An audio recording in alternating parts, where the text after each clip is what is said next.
الفعل والمراد بعدم الاقتران أن يكون بأصل المصدر الأول ودخل في أسماء الأفعال لأن جميعها إما منقولة عن المصادر الأصلية سواء كان النقل في أصل أنه الواحدة فإنه قد يستعمل مصدرا واحدا أو غير صريح أو حياة فإنه وإن لم يستعمل مصدرا إلا أنه على وزن فوقات المصدر مصدر قوقاء وعن المصادر التي كانت تستثمر أنه الصحيح أو أن يسترجع من جانب أمامك زيدا وعليك زيدا وليس لشيء منها الدلالة على عدد من الثلاثة بجانب الوزن الأولي وخرجان الأقوال المرسلة عن زمان نقل سابقات باقتران معنيها به بحسب الوزن الأول بحسب اصل الوضع. اچھا چلو کیا کہنا چاہتے ہیں؟ شارع علامت کے اعتراض کا جواب دیتا ہے. اعتراض یہ عبارت ہوتا ہے کہ اسم کے تعریف میں معنی ذکر ہوا تو یہ معنی سے مراد یا معنی مطابقی لیں گے یا معنی تضمن یا معنی التزامی یا مطلق معنی. اگر معنی مطابقی لیں گے تو اس سے فعل خارج ہوتا ہے کہ یہ فعل میں تین چیزیں حدث نسبت زمان. یہ حدث مستقل ہے نسبت یا زمان یہ دونوں میں مستقل ہے اور مستقل اور زمان کو نہ کہو غیر مستقل اس میں قول استقلال کا ہے وہ مسئلہ اختلافی ہے لیکن نسبت کی بات کرو. یہ نسبت اور حدث یہ حدث مستقل ہے اور نسبت غیر مستقل ہے اور مستقل اور غیر مستقل میں نتیجہ تابع حاصل کا آتا ہے تو یہ غیر مستقل بن گیا تو اس میں سے ہی فعل نکل دیا اور پھر غیر مستقل سے اس کا نکالنا یہ اخراج کو لازم آتا ہے. ہاں جب یہ پہلے نکل گیا تو اب پھر نکالنا کیا مطلب. چلو اگر معنی تضمنی لیتے ہیں تو اس سے اسماء بسیطہ نکل جاتے ہیں کہ جیسے نقطہ یا ضرب اور قتل. ہاں اسماء بسیطہ جن کا معنی تضمنی ہے ہی نہیں تو تم کہتے ہو اسم اس کو کہتے ہیں جس کا معنی تضمنی جو ہے وہ مستقل ہو تو اس کا معنی تضمنی تو ہے ہی نہیں. ایسے اسماء ہیں اسماء بسیطہ جن کا معنی تضمنی ہے ہی نہیں تو وہ بھی نکل جائیں گے. پھر اگر معنی التزامی لیتے ہیں تو معنی التزامی تعریفات میں موجود ہے کہ ان کی تعریفات سے مقصود ہے ایذاء معرب ہے معنی مجاز یہ معنی مجازی ہے یہ معنی التزامی اس میں خفا ہے.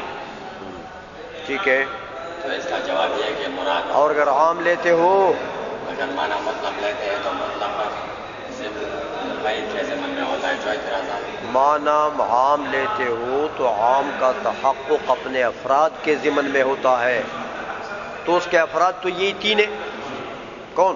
مطابقی تضمنی التزامی. تو جو اعتراض ہوگا ان کے اوپر عام سے جو فرد بھی مراد ہو گے وہی اعتراض اس کے اوپر ہو جائے گا.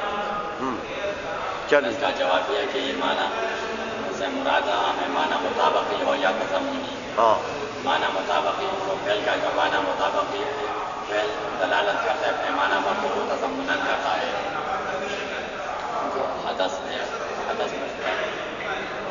معنی سے مراد تو عام ہے معنی فی نفسہ سے مراد عام ہے مطابقی ہو یا تضمنی کوئی بھی ہو لیکن یہاں کون سا مراد ہے؟ تضمنی. ہاں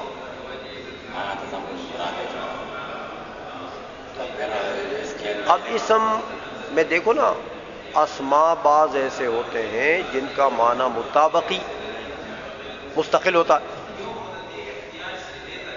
سمجھ آئیے تو جب ہم نے عام لیا تو اسماء بھی داخل ہو گئے اور افعال بھی داخل ہو گئے کیونکہ ان افعال میں معنی حدثی یعنی ان کا معنی تضمنی تو مستقل ہے نا. تو معنی فی نفسہ میں دونوں داخل ہو گئے. کون کون؟ اسم اور فعل. ہاں تو پھر فعل کو نکال دیا. اب اخراج مخرج تو لازم نہیں آیا. سمجھ میں آ گئی ہے کیونکہ فی نفسہ میں تو فعل داخل تھا وہاں تو عام لیا تھا. چلو یا معنی سے مراد معنی تضمنی ہے یہ تو اسماء بسیطہ کے نہیں نکل ہاں جاتے ہیں کیونکہ یہاں مراد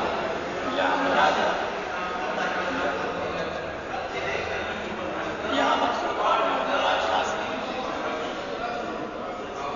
وہ اس نے ایسا چخ مارا وہ کابلی نے ایسے چخ مارا. وہ جواب نہیں ہے اس کا. اس کا جواب یہ ہے کہ جب ہم نے معنی سے عام مراد لے لیا مطابقی ہو یا تضمنی ہو تو اسماء بسیطہ کا معنی مطابقی مستقل ہے نا. معنی مطابقی مستقل ہے نا. ہم نے تو صرف تضمنی مراد نہیں لیا کہ تم کہو کہ اسماء بسیطہ نکل جائیں گے. اگر تضمنی مراد لیتے تو تم اعتراض کرتے یار اسماء بسیطہ ہیں تو ان کا تو معنی تضمنی ہے ہی نہیں تو مستقل کیا ہوگا, تو پھر تمہارا اعتراض ہوتا. لیکن ہم نے کیا مراد لیا؟ وہ یار عام مراد لیا, مطابقی ہو کہ تضمنی ہو. تو جب عام مراد لے لیا تو اسماء بسیطہ کا معنی مطابقی مستقل ہے نا, تو وہ رہ گیا اس میں, وہ داخل ہو گئے, خارج ہو گئے کہ داخل ہو گئے. ہاں وہ کابلی نے ویسے ہی. چلو جی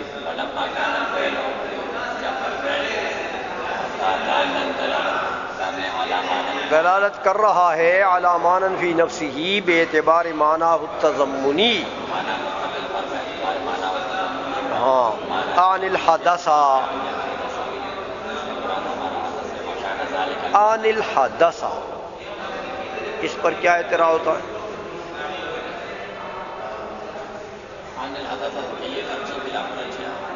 ہاں کیا فعل کا تضمنی معنی مستقل لیتے ہیں تو زمان یا نسبت کا کیوں نہیں لیتے؟ نسبت مستقل ہے.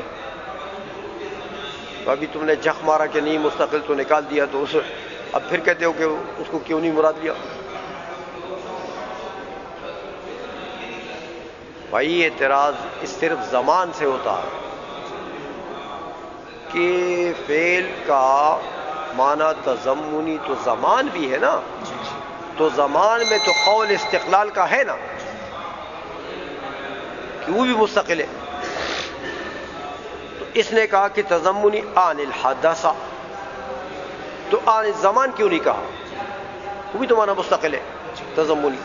ہاں کیا جواب ہے؟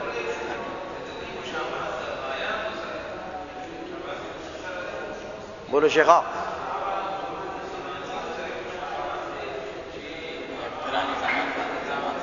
ہاں اگر زمان مراد لے فعل میں تو آگے تم کیا کہتے ہو کہ فعل کی تعریف میں کیا کہتے ہو؟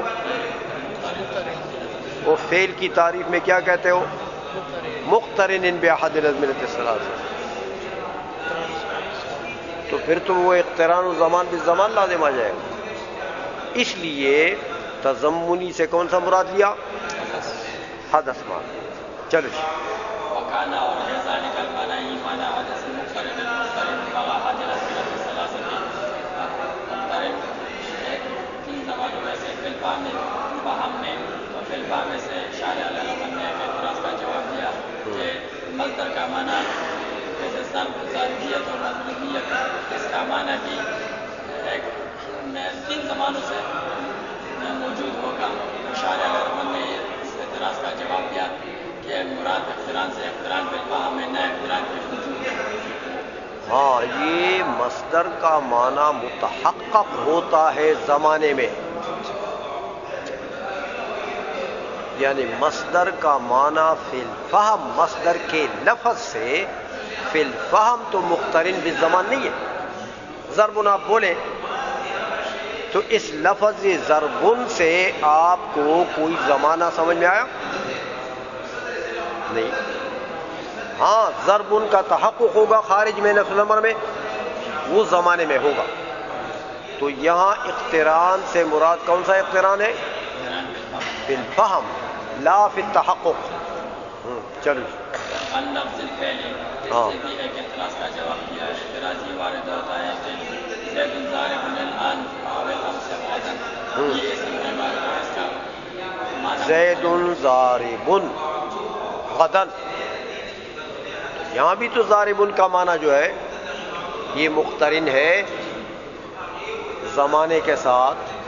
ہاں تو اس کا کیا جواب دیا؟ اس کا جواب دیا کہ یہ اقتران لفظ فعل سے، اقتران سے مراد ہے اقتران بلفظ الفعل، کہ فہم ہو لفظ فعل سے. سمجھ آئیے، فی الفہم اقتران ہو اور لفظ فعل سے زمانہ سمجھ میں آ جائے، جداگانہ لفظ سے نہیں. تو وہ جو تم نے کہا کہ زید ضارب غدن، وہ تو زمانہ غدن سے سمجھ میں آ گیا، ضارب سے سمجھ میں آیا. چلو اخرجہ بقولہ، جب فعل داخل تھا تو پھر نکال دیا اس کو کے ساتھ کہ غیر مقترن میں حقیقت ثلاثت، اس کا معنی مقترن نہ ہوگا تین زمانوں میں سے ایک زمانے کے ساتھ. اس کا تفسیر کرتا ہے کہ غیر مقترن میں حقیقت ثلاثت، یہ مقترن نہ ہوگا تین زمانوں میں سے ایک زمانے پر پھر باقی فہم میں من لفظ نکال دی. یہ مع کیوں نکال دیا؟ غیر مقترن مع، یہ مقاصد سے یہ نکال دیا کہ اس میں اشارہ ہے کہ اقتران کا صلہ با سے آ جائے تو یہ مع کے معنی میں ہوگا. ہاں یہ جو بأحد الازمنہ میں با ہے نا، یہ بمانا مع ہے. چلو آگے. تو وہ صفت بعد صفت، تو یہ صفت ہے بعد صفت. ہاں یہ گویا کہ دوسری صفت ہے، کس کے لیے؟ معنی کے لیے. یہ غیر مقترن، یہ صفت بعد صفت میں کیا بتا دیا؟ یہ اصول ذکر کرتے ہیں تعریف اس وہ تو ہے، لیکن یہ فہو صفت بعد صفت میں کیا بتا دیا؟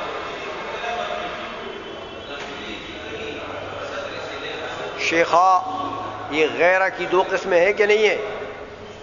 ایک غیرہ صفتی ہے اور ایک غیرہ الا کے معنی میں استثنائی. تو صفت بعد صفت میں کیا بتا دیا؟ کہ یہ غیرہ صفتی، یہ غیرہ.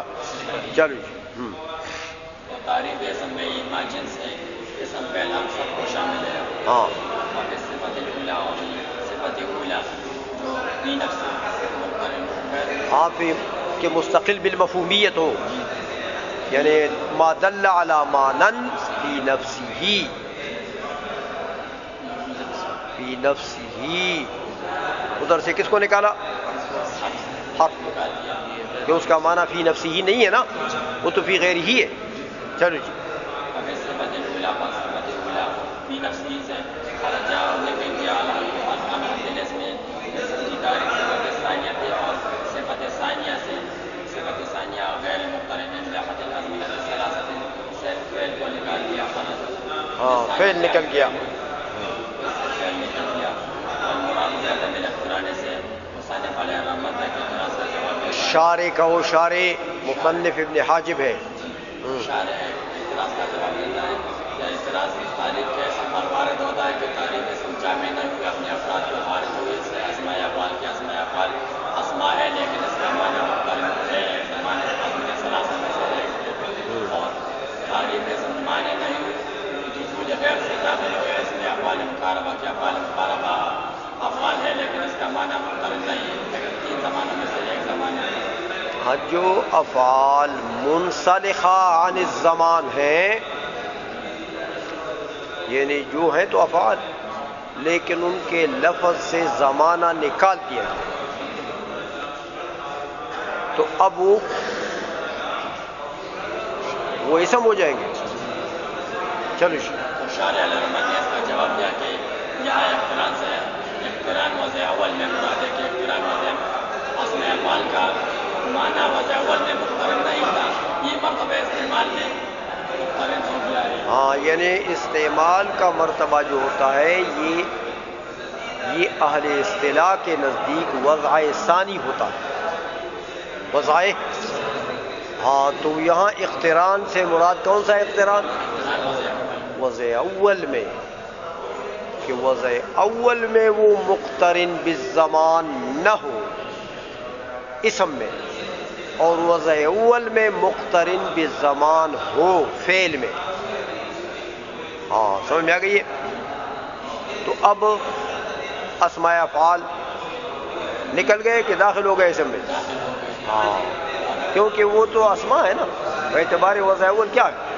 اسماء، تو ان میں تو زمان نہیں تھا. چلو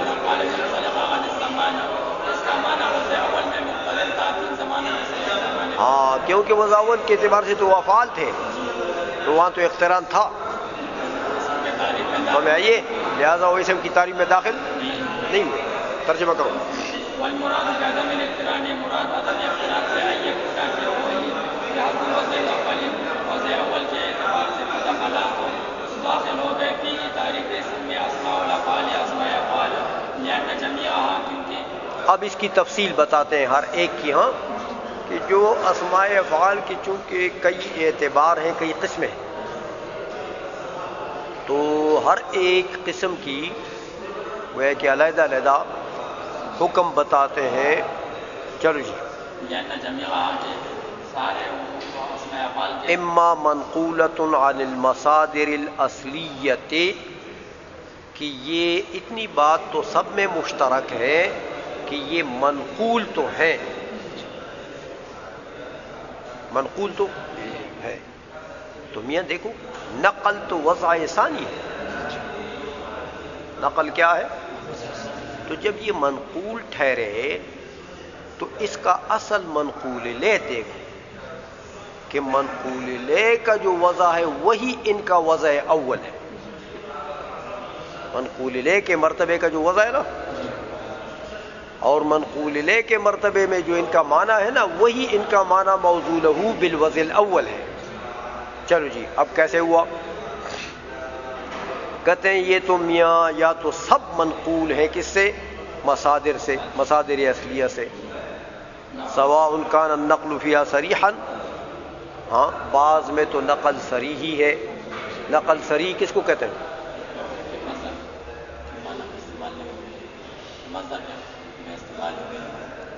میاں نقل سے پہلے تو تھا مصدر، لیکن نقل کے بعد بھی کبھی کبھی مصدری معنی میں استعمال ہوتا ہے.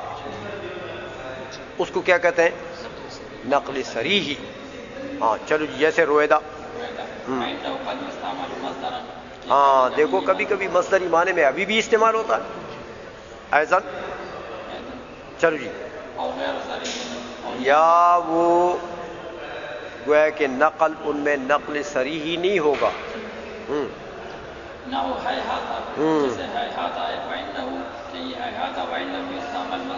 ہاں ابھی استعمال اس کا مصدری معنی میں نہیں ہوتا، تو نقل تو غیر صریح ہو گیا نا. چلو جی.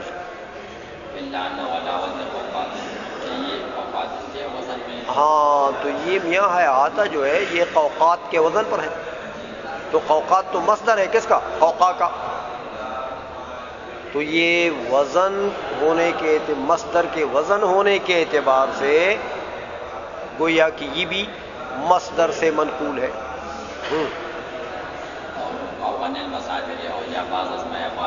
عن المصادر التي كانت في الاصل اصواتا، یا ان مصادر سے منقول ہیں جو مصادر باعتبار اصل کیا تھے؟ اسماء اصوات تھے. اسماء اصوات تھے. چلو جی. ہاں جیسے کہ یہ اصل میں اسماء اصوات تھے، پھر نقل ہو گئے معنی مصدری کو جو سکوت ہے. ہاں سکوت کے معنی میں آ گیا، تو پھر مصدر سے نقل ہو گیا کدھر؟ اسکت کے معنی میں. اسکت. ہاں تو دیکھو اب اس میں نقل تو ہے، لیکن یہ نقل کس سے نقل آیا؟ اسماء اصوات سے. ڈنگور اصل میں اس میں صوت تھا نا. چلو جی. ہاں ہاں یہ ظرف ہے. امام کا تو یہ ظرف ہے. اسی طرح علیہ کا، ہاں تو علیہ کا کیا ہے؟ جار مجرور ہے. اصل میں تو جار مجرور تھا نا. چلو أليس لشيء منه منها الدلالة على أحد الأزمنة الثلاثة بحسب الوضع الأول.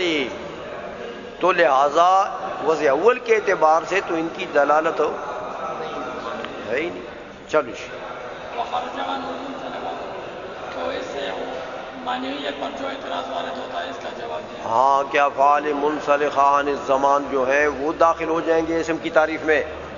تو کہتے جب ہم نے وضع اول کی قید لگا دی ہاں تو اب وہ داخل نہیں ہو سکتے کیونکہ وضع اول کے اعتبار سے تو وہ افعال ہے، وہ تو مقترن بالزمان ہے.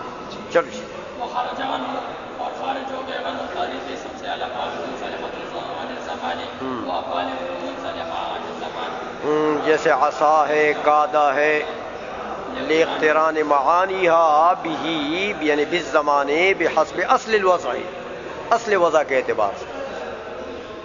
آئی سمجھ میں؟ ہو گیا؟ ٹھیک ہے ماشاءاللہ، اچھی دیکھی کتاب، اسی طرح دیکھا کرو. ہاں